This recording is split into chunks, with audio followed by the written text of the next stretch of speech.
देखिए, राहुल गांधी जी और आदरणीय मल्लिकार्जुन खड़गे जी ने 5 गारंटी देश को देने का काम किया है। एक तरफ मोदी जी की जितनी गारंटी थी, चाहे वो ओपीएस से रिलेटेड हो कोई गारंटी नहीं, काले धन को लेकर पूछो कोई गारंटी नहीं, रोजगार को लेकर पूछो कोई गारंटी नहीं, महिला सुरक्षा को लेकर दे कोई गारंटी नहीं, किसानों के मामले उठाओ तो उसमें कोई गारंटी नहीं। दूसरी तरफ राहुल गांधी जी ने अभी तक जो कहा है लोग भरोसा करते हैं। उन्होंने ओल्ड पेंशन स्कीम की बात कही थी, तो जितने राज्यों में कांग्रेस की सरकार बनी वहाँ उन्होंने पुरानी पेंशन को बहाल करने का काम किया था। और आज उन्होंने 5 गारंटी दी हैं, जिसमें कांग्रेस ने ये कहा है कि हम 30 लाख जो भर्तियां खाली पड़ी हैं, जहां सीटें खाली पड़ी हैं पूरे देश में, हम उनको भरने का काम करेंगे। साथ ही उन्होंने कहा कि हमारे स्वास्थ्य सेक्टर में, शिक्षा के सेक्टर में, आंगनबाड़ी, आशा कार्यकर्ती, हमारे फौज इत्यादि अर्धसैनिक बल, इनमें और ज़्यादा लोगों की आवश्यकता है, तो उसमें नए पदों को सृजित करके उनको भी हम भरने का काम करेंगे। दूसरी गारंटी उन्होंने पहली नौकरी की गारंटी कही है। जैसे ही किसी के पास कोई टेक्निकल डिग्री आएगी या वो ग्रेजुएट हो जाएगा, उसको कोई ना कोई इस तरीके का मदद की जाएगी जिससे वो अपना रोजगार चला सके। उसकी नौकरी की गारंटी सरकार लेने के लिए आगे तत्पर है।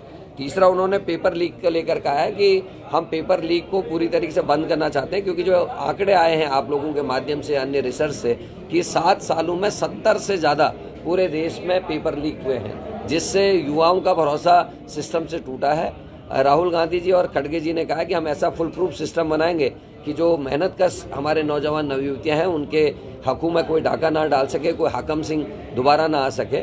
और उन्होंने ये अपने यहाँ उत्तराखंड के परिप्रेक्ष्य में मैं कहूँगा SSC भर्ती घोटाला हो, पटवारी पेपर लीक हो, उसमें बीजेपी के बड़े लोग पकड़े गए हैं और एक कानून बनाया गया, और कानून ऐसा जिसमें पहला व्यक्ति जिसको सजा हुई वो है जिसने पेपर लीक को बाहर बताने की कोशिश की थी कि मेरी कॉपी खुली हुई आई है।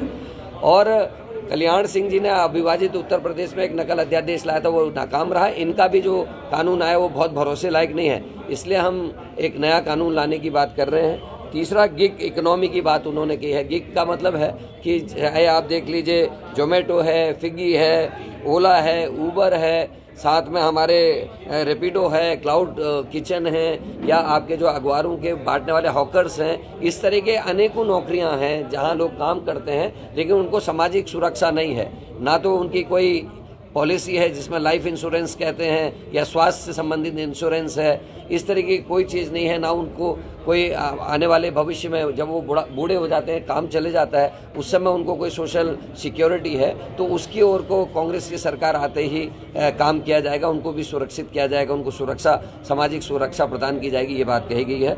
5वां, उन्होंने कहा कि युवा रोशनी, जिसमें 5,000 करोड़ का एक फंड खड़ा किया जाएगा, जिसमें नौजवानों को रोजगार के लिए पहले अवसर प्रदान करने के लिए, उनको मदद करने के लिए इस पैसे का इस्तेमाल किया जाएगा, ताकि छोटी छोटी जो हमारे उपक्रम है वो खड़े हो सकें और लोगों का रोजगार भी बढ़े, और भारत की जो इकोनॉमी है वो दोबारा से सर्कुलेशन में आए। और जो मंदी आई है इस समय पूरे बाजार में और हमारी इकोनॉमी डूब रही है, रुपया कमज़ोर हुआ है, उसमें हम सुधार कर सकें।